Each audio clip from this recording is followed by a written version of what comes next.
제가 12시 이 청기환 뉴스에서 전해드렸는데 댓글을 보니까 야 지금 이 판국에 내란을 극복해야 되는 이 판국에 한가한 소리 하지 마라 이런 댓글들이 제법 올라오더라고요. 그래서 저는 사실은 웬만하면 제가 이런 의견도 있을 수 있겠다라고 생각을 하는데 저는 그때 마음이 좀 찢어지는 것 같았습니다. 저는 펑펑 울었어요, 진짜로.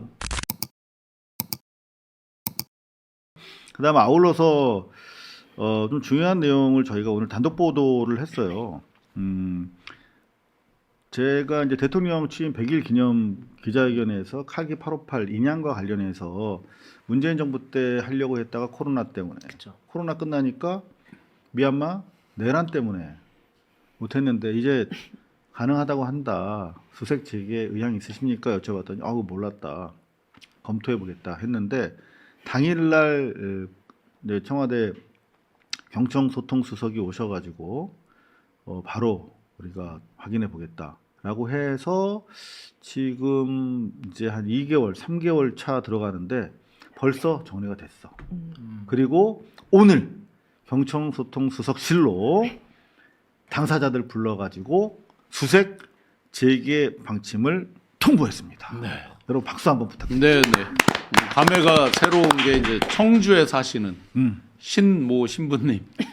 네, 굉장히 노력하시는 신성국 신부님이라고. 네, 신성국 신부님. 저희 금요일 날 이 자리에 모실 거예요. 저희 금요일 5시에 그래요? 이상훈의 네네. 사실은 프로에서 네네. 처음 이제 MBC 사실은이라고 있었잖아요. 네네. 그걸 그대로 가져와서 할 건데 신성국 신부님의 정말 눈물겨운 노력을 투쟁. 하셨고 그것도 좀 들어볼 겁니다. 사실은 그런 과정에서 여러 가지 고초도 있으셨고 지금 노가다 하고 다니세요. 네, 신부님인데 맞습니다.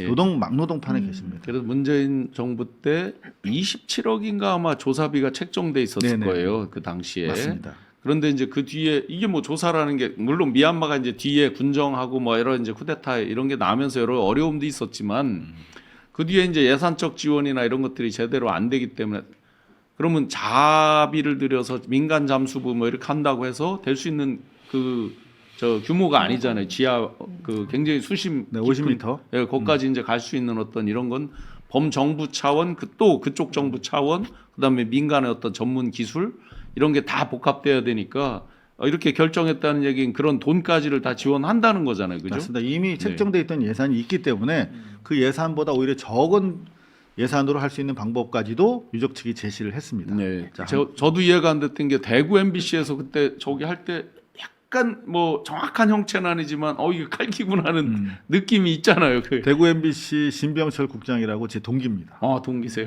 정말 자랑스러운 신병철 기자 오늘 또 청와대에 왔었어요. 네. 그래서 이종인 알파잠수 대표 그두 분이 이제 확인을 한 것인데 일단 칼기 마크까지 확인을 했어요. 근데 이제 민간이 확인한 거기 때문에 정부에서 공식적으로 이제 확인해 주는 절차가 남아 있는 것이죠. 자, 일단은 현재는 이제 수색하기로 하고 시기를 조율 중인데 문제는 내년 봄 이후에는 이게 조류가 바뀌면서 탕류가 온대요. 그래서 시기 확보가 안 돼요.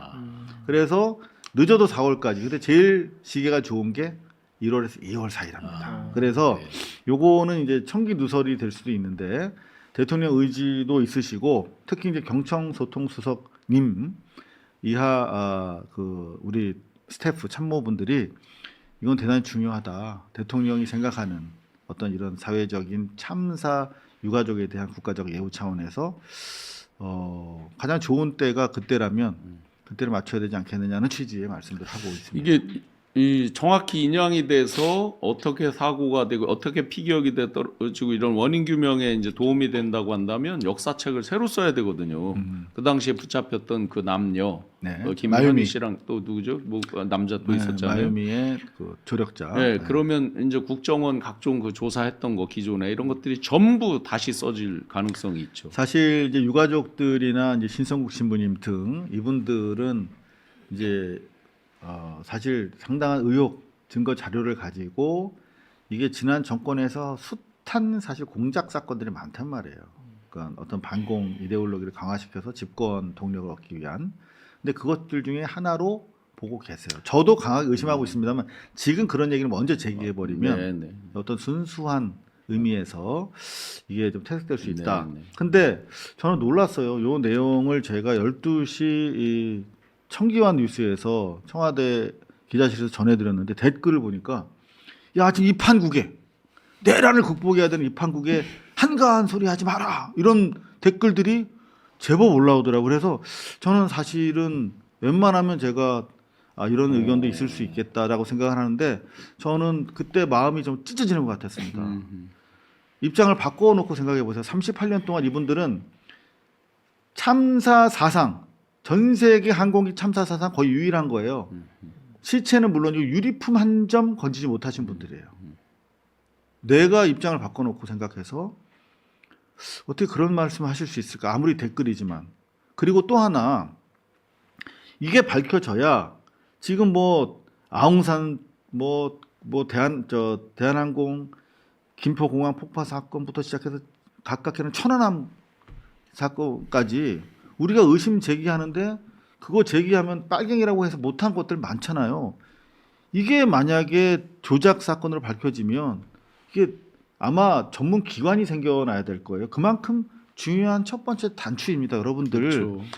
대한민국 국력과 이재명 정부는 충분히 개혁 진행하면서 요 사안 해결할 수 있는 인력과 시스템과 자원을 가지고 있어요. 지금 뭐 때문에 이거 못한다 이 말씀은 하시지 않았으면. 뭐 그 부분은 정말 내란 척결에 대해서 너무나 절절한 마음을 하셨다라고 이해를 한다 하더라도 근본적인 가치로 한번 문제 제기를 해보면 이 칼 858 사건이나 지금 내란 우리가 척결하는 건 근본적으로 뭘 묻고 있냐면 국가의 존재 의의를 묻고 있습니다. 우리 국민들이. 국가란 무엇인가? 국가는 왜 존재해야 되는가? 우리는 왜 국가라는 공동체를 이루고 사는 것인가? 국가의 일본 목적은 국민의 안전, 안위, 국민을 보호하고 국민을 위해서 최선을 다해 복무하는 거. 이 부분인데 국가가 국민을 직접적으로 해했다. 지금 이 부분을 지금 내란 척결에 묻고 있고 858 사건에 묻고 있는 겁니다. 맞습니다.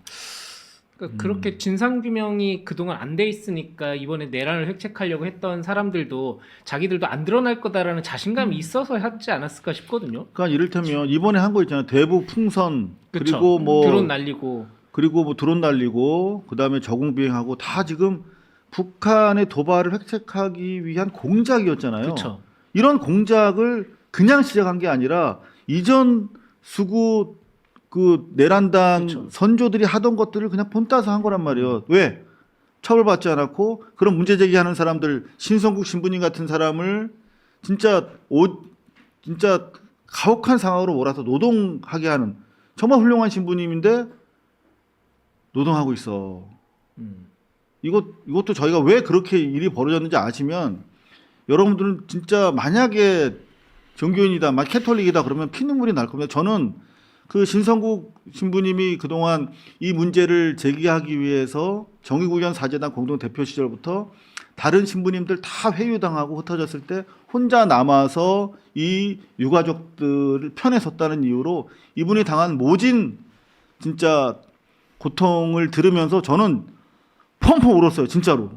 너무나 가슴이 아프고 고마워서. 자, 여러분들 우리가 다 지금 내란 극복하자는 것도 진짜 인간다운 삶을 우리가 살 수 있기 위한 토대를 갖추기 위한 것이지 않습니까? 여러분들 남의 고통에 동참하지는 못할 만정 이제 멸시를 보내진 않으셨으면 좋겠습니다.